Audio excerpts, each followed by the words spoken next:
Nomor 10, ND 12 Juni 1936. Assalamualaikum. Saudara punya kartu pos sudah saya terima dengan girang. Syukur kepada Allah Ta'ala, saya punya usul Tuhan terima. Buat mengganjel saya punya rumah tangga yang kini kesempitan. Saya punya understand dikurangi. Padahal tadinya pun sudah sesak sekali buat membelanjai segala saya punya keperluan. Maka saya sekarang lagi asik mengerjakan terjemahan sebuah buku Inggris yang mentahrikkan Ibnu Sa'ud. Bukan main hebatnya ini biografi. Saya jarang menjumpai biografi yang begitu menarik hati. Tebalnya buku Inggris itu, formatnya Tuan punya al-lisan, adalah 300 muka. Terjemahan Indonesia akan jadi 400 muka. Saya minta saudara tolong carikan orang yang mau beli kopi itu, atau barangkali saudara sendiri ada uang buat membelinya.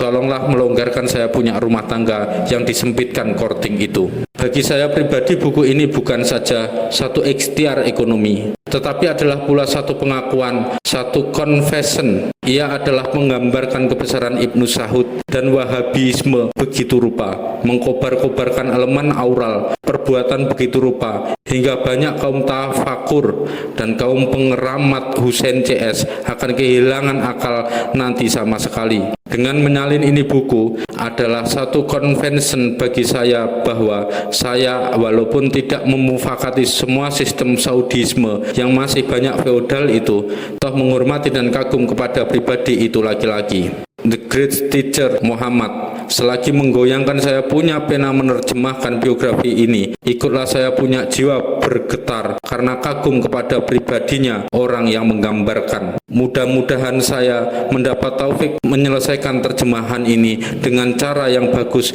dan tak kecewa. Dan mudah-mudahan nanti ini buku dibaca oleh banyak orang Indonesia agar bisa mendapat inspiration daripadanya. Sebab sesungguhnya ini buku adalah penuh dengan inspirasi bagi kita punya bangsa yang begitu muram dan kelam hati, inspirasi bagi kaum muslim yang belum mengerti betul-betul artinya perkataan sunnah Nabi, yang mengira bahwa sunnah Nabi SAW itu hanya makan kurma di bulan puasa dan celak mata dan surban saja. Saudara, tolonglah, terima kasih lahir batin dunia akhirat. Wassalam, Soekarno.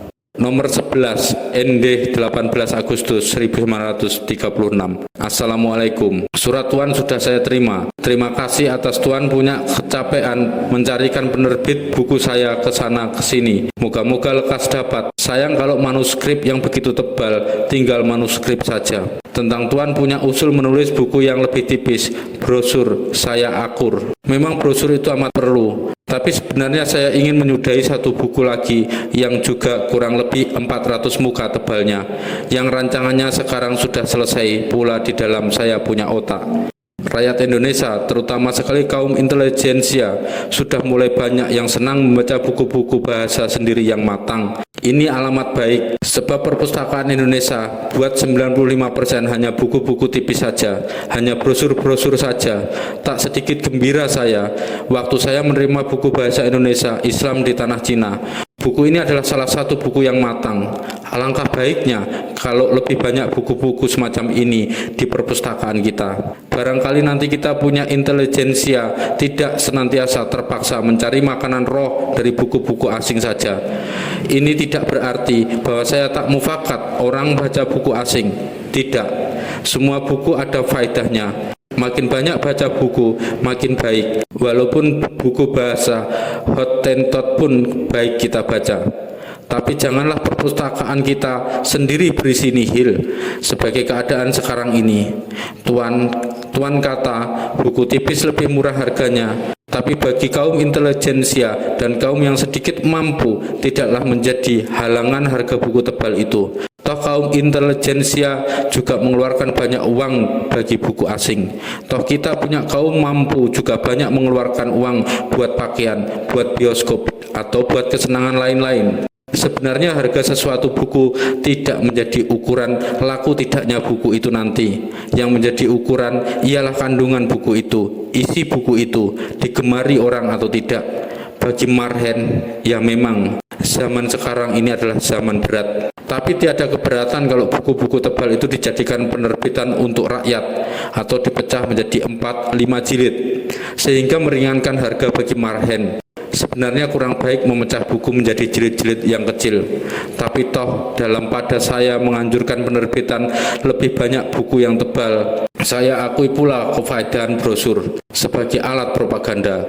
Brosur adalah sangat perlu. Insya Allah saya akan tulis brosur tentang paham jais di dalam hal keduniawian. Di dalam salah satu surat saya yang terdahulu, saya sudah sedikit singgung perihal ini. Kita punya peri kehidupan Islam, kita punya ingatan-ingatan Islam, kita punya ideologi Islam. Sangatlah terkurung oleh keinginan mengkopi 100% segala keadaan-keadaan dan cara-cara dari zaman Rasul Shallallahu Alaihi Wasallam dan kekhalifahan yang besar. Kita tidak ingat bahwa masyarakat itu adalah barang yang tidak diam, tidak tetap, tidak mati, tetapi hidup mengalir, berubah senantiasa, maju, berevolusi, dinamis.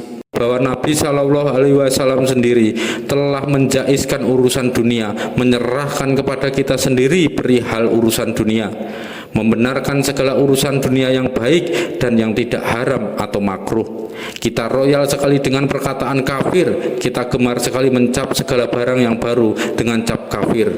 Pengetahuan barat kafir, radio kedokteran kafir, pantolan dan dasi dan topi kafir, sendok dan garpu dan kursi kafir, tulisan Latin kafir.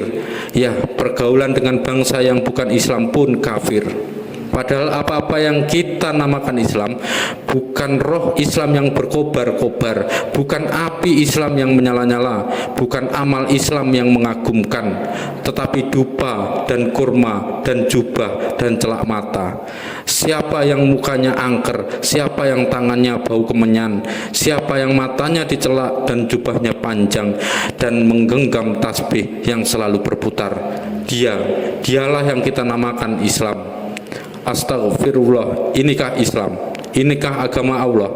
Ini yang mengkafirkan pengetahuan dan kecerdasan, mengkafirkan radio dan listrik, mengkafirkan kemodernan dan keabtuditan, yang mau tinggal mesum saja, tinggal kuno saja, yang terbelakang saja, tidak naik onta dan makan sonder sendok saja, seperti zaman Nabi dan khalifahnya, yang menjadi marah dan murka kalau mendengar kabar tentang diadakannya aturan-aturan baru di Turki atau Iran atau Mesir dan lain-lain negeri Islam di tanah barat. Islam is progress, Islam itu kemajuan. Begitulah telah saya tuliskan di dalam salah satu surat saya yang terdahulu. Kemajuan karena fardu, kemajuan karena sunnah, tetapi juga kemajuan karena diluaskan dan dilapangkan oleh aturan jais atau mubah yang lebarnya melampaui batas-batas zaman. Islam is progress. Progress berarti barang baru yang lebih sempurna, yang lebih tinggi tingkatnya daripada barang yang terdahulu. Progress berarti pembikinan baru, creation baru, bukan mengulangi barang yang dulu, bukan mengkopi barang yang lama. Di dalam politik Islam pun orang tidak boleh mengkopi barang yang lama, tidak boleh mau mengulangi zamannya khalifah-khalifah yang besar. Kenapa toh orang-orang politik Islam di sini selamanya menganjurkan politik sistem seperti di zamannya khalifah-khalifah yang besar itu? Tidakkah di dalam langkahnya zaman yang lebih dari 1000 tahun itu peri kemanusiaan mendapatkan sistem-sistem baru yang lebih sempurna, lebih bijaksana, lebih tinggi tingkatnya daripada dulu? Tidakkah zaman sendiri menjelmakan sistem-sistem baru yang cocok dengan keperluannya, cocok dengan keperluan zaman itu sendiri? Apinya zaman khalifah-khalifah yang besar itu, lupakah kita bahwa api itu bukan mereka yang menemukan, bukan mereka yang menganggitkan, bukan mereka yang mengarangkan, bahwa mereka menyutat saja api itu barang yang juga kita di zaman sekarang mempunyainya, yakni dari kalam Allah dan sunnah Rasul. Tetapi apa yang kita cutat dari kalam Allah dan sunnah Rasul itu bukan apinya, bukan nyalanya, bukan flawnnya, tetapi abunya, debunya, asbesnya, abunya yang berupa celak mata dan sorban, abunya yang mencintai kemenyan dan tunggangan onta, abunya yang bersifat Islam mulut dan Islam ibadat, zonder takwa, abunya yang cuma baca Al-Fatihah dan tahlil saja, tetapi bukan apinya yang menyala-nyala dari ujung zaman yang satu ke ujung zaman yang lain. Tahrik Islam kita baca, tetapi kitab-kitab tahrik itu tidak mampu menunjukkan dynamical law of progress yang menjadi nyawanya dan tenaganya zaman-zaman yang digambarkan. Tidak bisa mengasih falsafahnya sejarah dan hanyalah habis-habisan kata, memuluk-mulukkan dan mengeramat-eramatkan pahlawan-pahlawannya saja. Kitab-kitab tahrik ada begitu. Betapakah umat Islam umumnya, betapakah si Dullah dan si Ahmad, betapakah si Minah dan si Maryam, betapakah si Dullah dan Ahmad dan Minah dan Maryam itu. Kalau mereka malahan lagi hari-hari dan tahun-tahun dicekoki paham-paham kuno dan kolot, tahayul dan mesum, anti kemajuan dan anti kemodernan, hadral mautisme yang jumud maha jumud. Sesungguhnya Tuan Hasan, sudah lama waktunya kita wajib memberantas paham-paham yang mengkafirkan segala kemajuan dan kecerdasan itu, membelenggu segala nafsu kemajuan dengan belenggunya ini haram, ini makruh, padahal jais atau mubah semata-mata. Insya Allah dalam 2-3 bulan brosur itu selesai. Wassalam, Soekarno.